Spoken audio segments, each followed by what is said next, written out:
Some people collect precious moments dolls. My next guest collects antique vibrators. She's the curator of the Good Vibrations Antique Vibrator Museum in San Francisco, California. The museum's collection dates from the late 1800s through the 1970s and includes devices that look like egg beaters and mini vacuum cleaners. When she isn't busy giving museum tours, her efforts are focused on empowering and inspiring others to discover their own unique sexual profile. Today, she's going to talk about the turn of the century turn-ons and overcome some self-love stigma. Sexy science geek, fruitful author, sexological overachiever, Dr. Carol Queen. Welcome to the show. Oh, I'm so happy to be with you. Thank you for grabbing my sexological overachiever line out of the ether. I love that line so much. I really do too. I'm just a girl who can't say no, only it has to do with collecting vibrators and doing gigs and things like that. I love it so much. Also, I just love your name. I'm like, do I call you Dr. Queen, Dr. Miss Queen, Dr. Q? I mean, there's so many options here. So many options. And, you know, I sign my emails CQ, but that makes people who have been in the military think of charge of quarters. And I don't think that's what I am. So as you wish, basically. I love it. But you do have a doctorate degree in sexology, which I did not know was a real thing. So can you explain what that entails? What's that about? Oh, I would love to. And let me start by saying that my journey to becoming a sexologist started with that exact moment of, is this a thing? How come I've never heard of this before? And my girlfriend and I were at the University of Oregon library, which before the days of the internet is where you had to go if you wanted to look up graduate schools.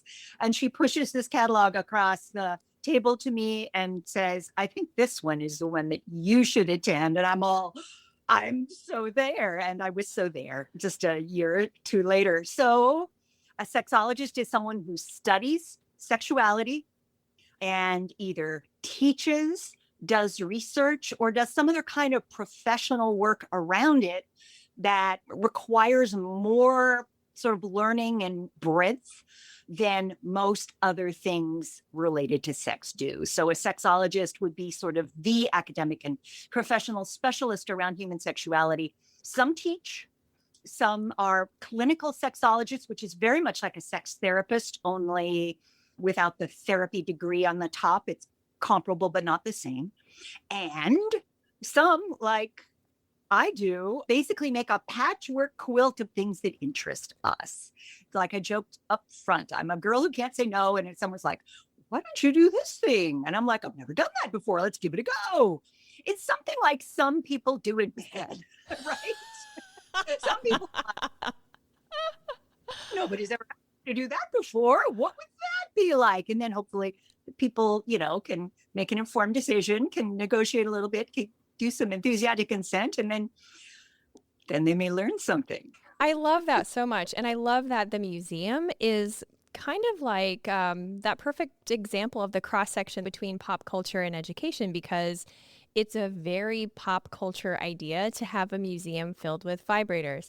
But it's also, now that, in preparing for our talk, when I looked into you and read about the wide variety of educational platforms that you participate in, I realized that what you bring to the table is that educational piece. And if anyone were to, talk with you for 5 minutes, I'm sure that they would learn something. So I'm so excited for you to share. And let's start with how the museum started, because I read that people used to send in or mail in or bring in vibrators that they found at estate sales. Is that still happening?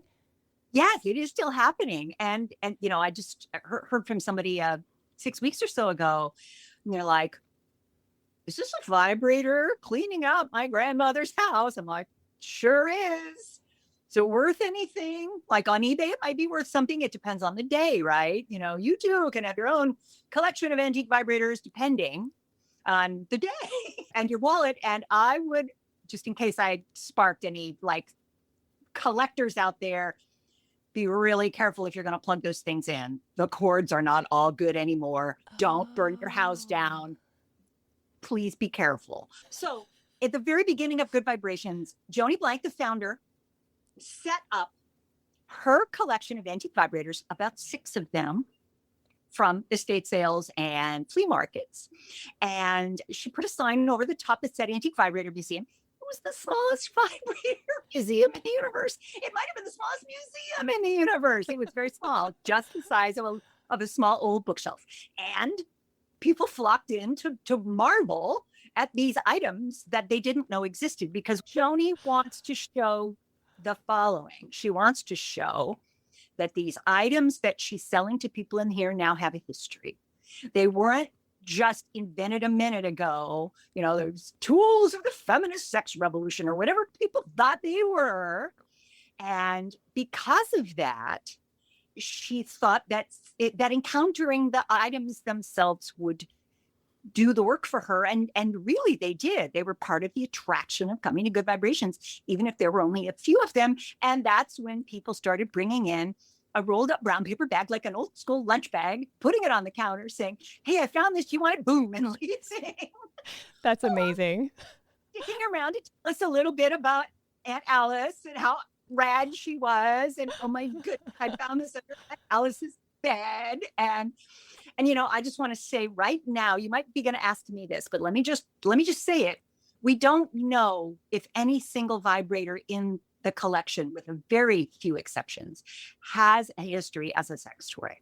Because vibrators, of course, vibrate and massage. And if you never bring them down below your shoulders, you've still enjoyed one of the health-related wonders of a vibrator, right? Regardless of what decade it is, what century it is, what you use it for. If you're not using it sexually, then it's not a sex toy for you. And we don't know about Aunt Alice. We honestly don't. Yeah. So we clean them up nicely. We put them in the museum. And I said that there was one exception. And let me just tell you what it is, because it's amazing. I got a box with a letter typed up. It's about 10 years ago, maybe 12. Hi, I'm from an old sex commune in San Francisco.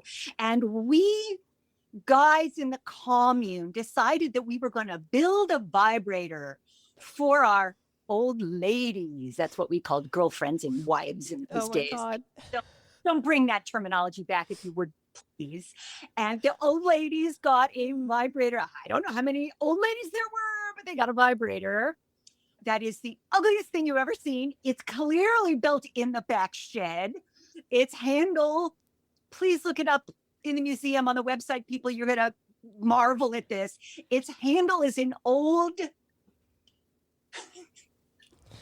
saucepan handle from the 1950s or 60s. Like grandma used to make us hot chocolate. Revereware saucepan handle. I say revereware, and people are picturing that little curl at the end. Yes, it's amazing. I love it so much. It's like my double favorite. I have triple favorite. I have 3 favorite vibes, and that's the one that has the best story. Okay, I'm definitely looking that one up. But you also, I have insider information that you may have brought one for show and tell today. Do you have something to share with the class?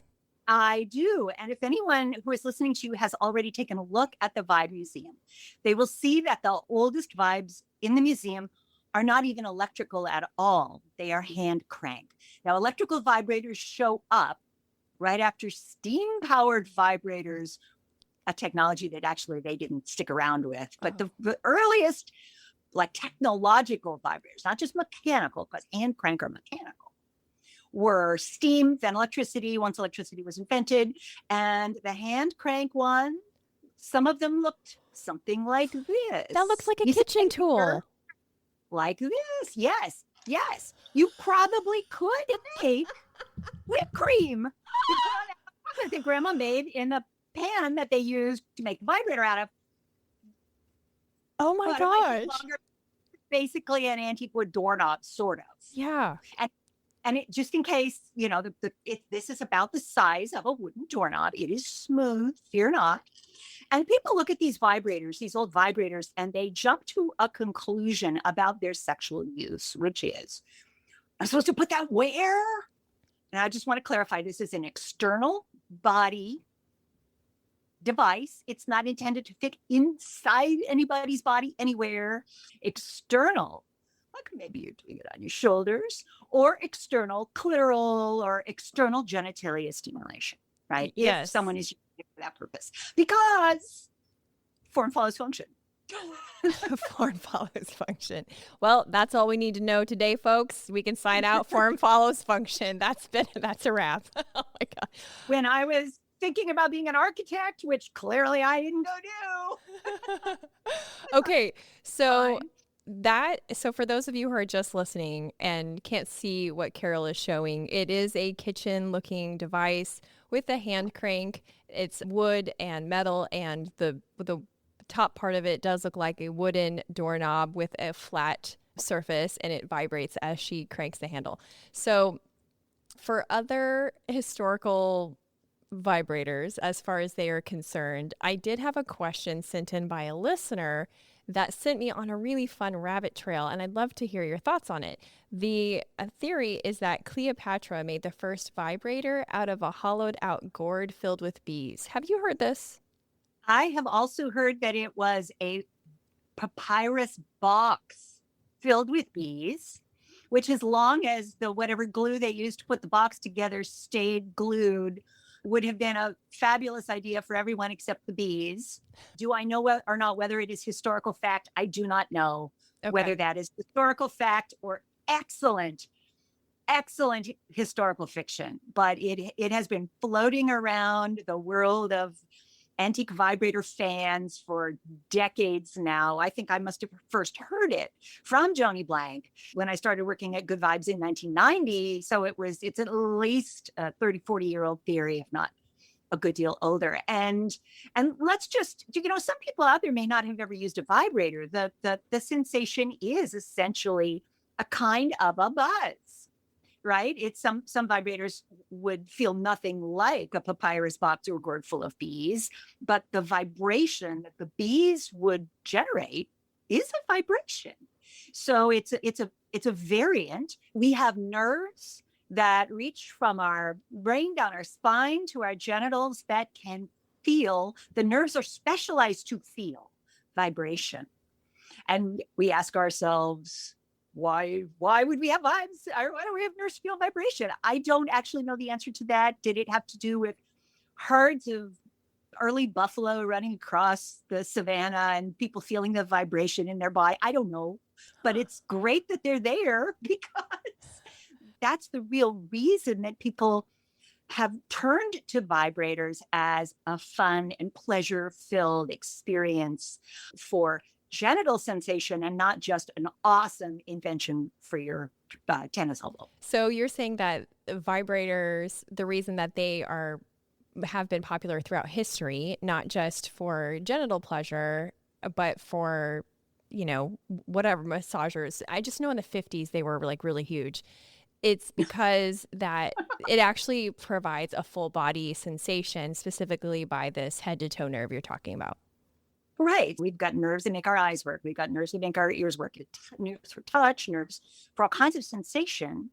All, 5, 7, or 20 senses, however many we have nerves that are associated with them. And this specialized nerve is associated with vibration. Before vibration, and in addition to vibration, it's associated with the kind of vibration that we can provide ourselves, like the rapid movement of quick rubbing is also a form of vibration. And so that would be a sensation that some people might use to mask pain, because vibration and also even sexual arousal and orgasm, in fact, mask pain. Awesome. But you can't offer that treatment to anyone. That's a personal Right. But decision. Wait, didn't they used Right. to? Wasn't that a part of the vibrator history of treating women's quote unquote hysteria? Well, yes, you were actually right about that. I just backed into that fun fact, didn't I? You Yes. did. I mean, Yes, that really seemed like a low pitch for me, but folks, that was not planned. You got it.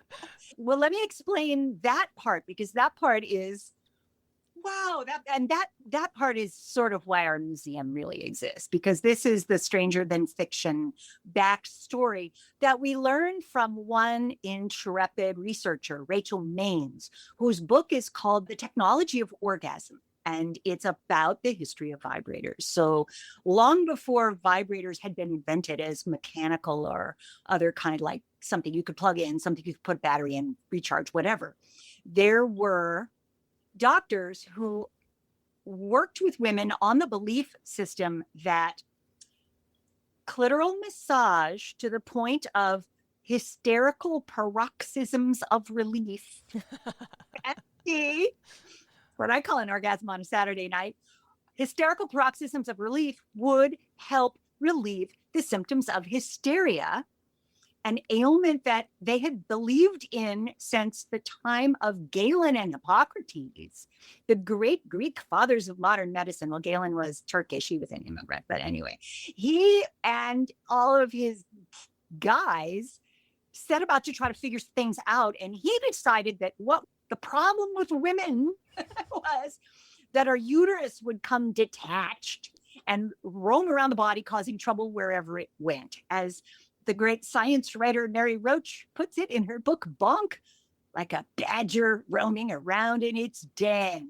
Oh, Lord. And that, I mean, I think everyone who is listening, whether or not they've ever had a uterus, if they've ever known anyone with a uterus or whatever, like, that's an evocative phrase right there. If that were really happening, it would be trouble. And so after a hysterical paroxysm delivered by hand, this motion that I showed you earlier was essentially what the doctors were doing till they all got carpal tunnel syndrome and they had to hire midwives. Because you do that all day long. At the end of the day, you're like, oh yeah, poor doctors. Right now. Mm-hmm. And then it was as a labor-saving device for these physicians largely that vibrators were developed and were embraced by them. And it was only a generation or so later that, you know, great aunt Alice got access to buy a vibrator to keep at her own home. And before then, they were medical devices.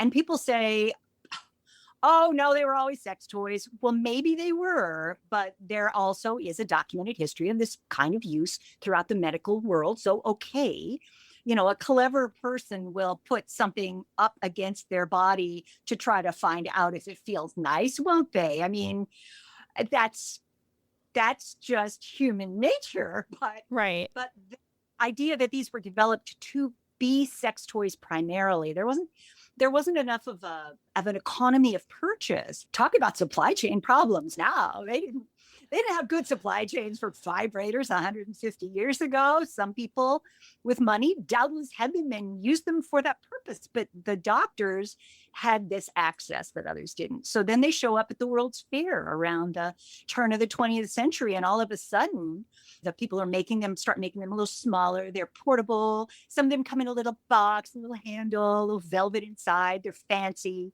They're pretty expensive. But by 1917, vibrators, electric vibrators for individual consumption, are the commonest electrified appliance in American households, more so than the electric toaster. Well, hey, you seem like you're enjoying this episode so far. Have you hit the follow button on your podcast player yet? It's a free way you can support the show and ensure that you never miss an episode. It wouldn't hurt my feelings at all if you just hit pause and gave that follow button a little tippity tap. You're the best. Back to the show. Interesting. Okay, so what does it say about the attitudes towards sex and really the quality of sex that people were having back then, that they didn't know what a female orgasm looked like? Was sex that bad for these ladies that... Do you see where I'm going with this? I don't even know how to word this question. I do. But I just cut to the chase and say, often it probably was. That's super sad. But remember, it's that bad for some people now. Aww. Because I'm going to put my sexologist hat right back on here. Not just a hoarder of old vibrators. I went to school to think about these things. And what I want to share is, if you don't get good sex education, if you don't have access to it, if you have access to pop culture level sexuality, you may not, in fact, get enough information about pleasure functioning. And you may not know who to trust, right? Out in the wilds of the interwebs. So that's a challenge. It used to be there just isn't enough information, and you had to bust into a university library to get most of it, right? Now it's sort of totally the opposite. And yet people don't necessarily come out of it with enough understanding to function the way that they wish they could, that they believe they ought to be able to. Roughly 75% of women now, or people with vaginas, let's say, don't orgasm ever or routinely during penis and vagina intercourse. And that doesn't necessarily have anything, that's not a harsh on the penises and the people attached to them. It's what we think is normal functioning is the tip of the iceberg in terms of what we should know about the body and its responses. So in certain ways, it's not surprising that the doctors figured this out first. What is surprising is that it appears that the doctors didn't figure out, at least not all of them, that there was a sexual response going on. That wasn't what they were expecting either. There was one doctor called Nathaniel Highmore I think this was in the 18th century. He was like, are we sure that this is not an orgasmic response? This was still, when people were doing the treatment by hand. And apparently all the rest of the doctors said, oh, Nathaniel, don't be daft. It was not in the mix that you could compare women's sexuality and sexual functioning and responses with male or anybody else of any other gender. That just wasn't delved into. We figured out the thing about the wandering uterus and figured we had it nailed down, I guess. I don't know.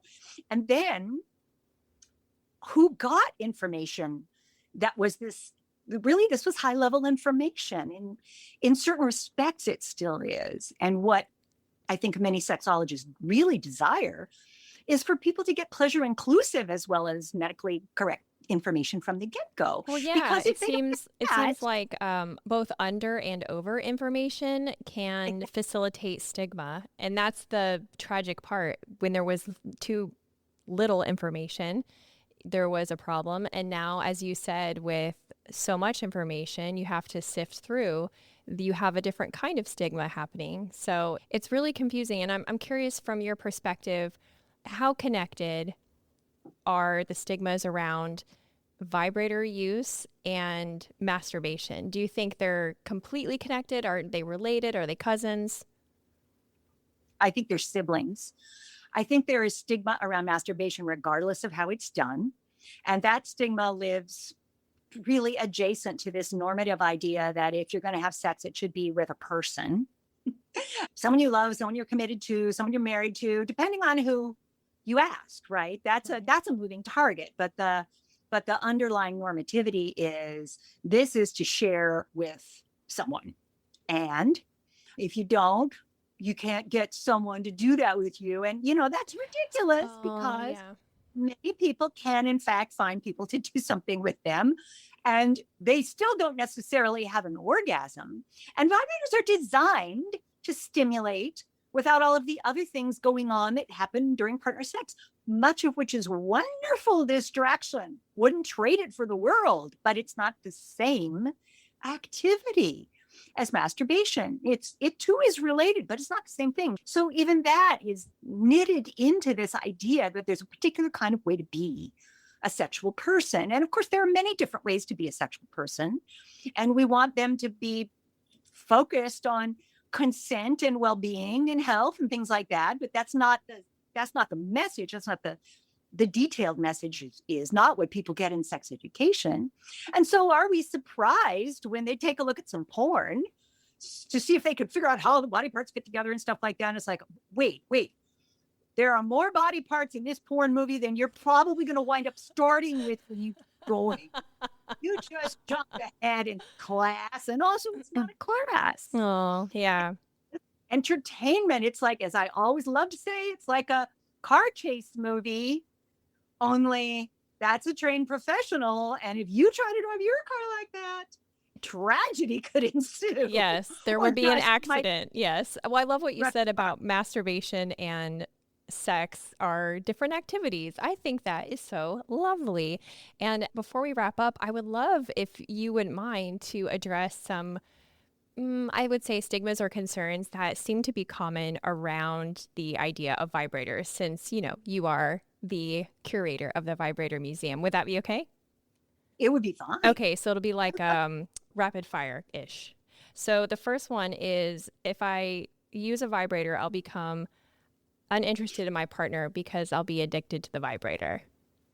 Well, we hope that your partner has some lovely qualities aside from the idea that they might give you an orgasm, because if they don't have any other good qualities, getting a partner that you could feel a little closer to. But honestly, the level of efficiency of a vibrator is truly different from a human being's body, and it's not the same thing. So you can do both. You can have a vibrator, you can have a lovely partner, you all can play together with the vibrator because they might like it too. The second one is, I'm afraid I'll hurt my partner's feelings if I tell them I want to use one. Please remind them that it's not the same thing. It's different. It's like if you were making bread, but you had to build a fire to cook the bread instead of putting it in the oven. It's just different. I love it. Use your own metaphor, but also that your partner cares about you having pleasure is great. This is just one more source of pleasure exploration and understanding each other. And then I'm worried I will deaden my nerves over time. So if you press a vibrator against yourself hard, as some people are prone to do when they're reaching for an orgasm, because it feels really great in the moment, you will feel numb at the end because you just pressed something against nerves. When you lean on your hand too long, when you don't have a chair and you had to sit on the floor, same, your hand goes numb and then it wakes up again. So that's what happens with the genitals when they get smished. And it is not a long-term issue. It's a temporary issue as far as we know. If science tells me anything different, I will change my answer. But so far, science is not. Okay. And then the last one is, maybe, you can direct us to some resources, is just being intimidated about choosing a vibrator. So it's not surprising if people who haven't played with one are intimidated, because there are lots of different vibrators out there. If you look at them, on the goodvibes.com website or wherever people go to look at their vibrators, if you've got a store in your neighborhood that you could go and walk in, that's cool. You can look at them and see how big they are and this and that.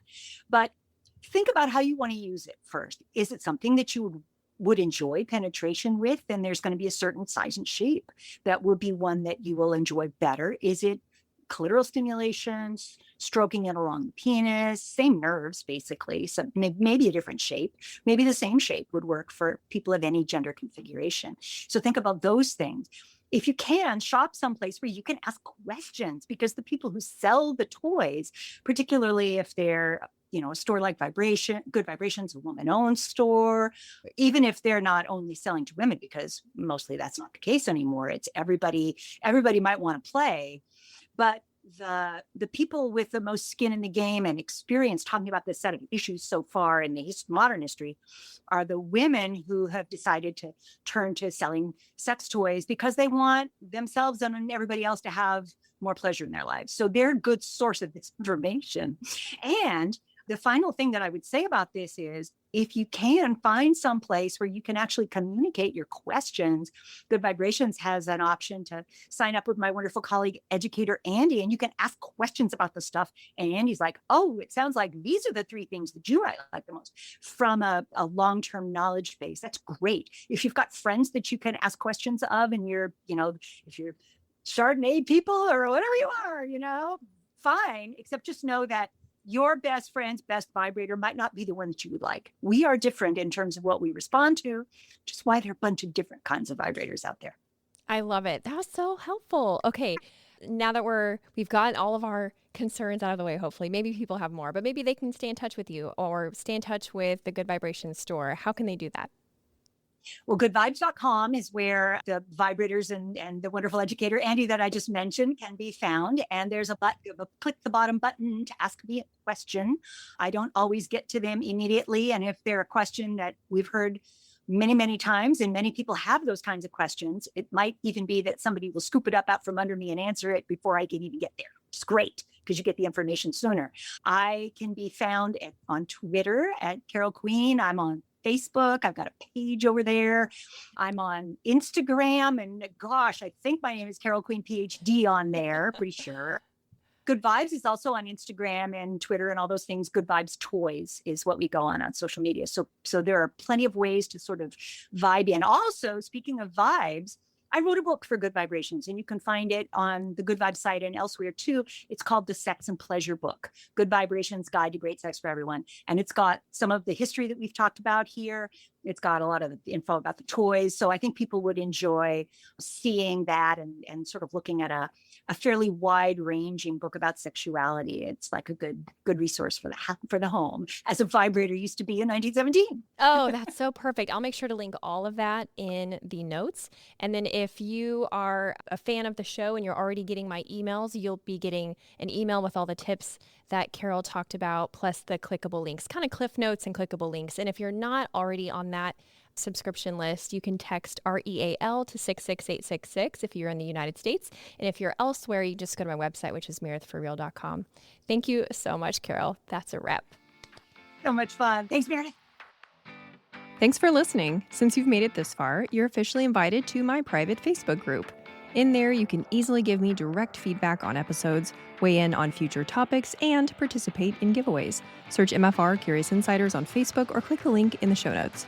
If you liked this episode, you'll also like the one with the swinger psychotherapist asking, what are the rules of monogamy? Episode 214. And stay tuned next week for a remastered favorite with a Ph.D. sex researcher and vibrator museum curator on the history of vibrators. Until then, keep it curious.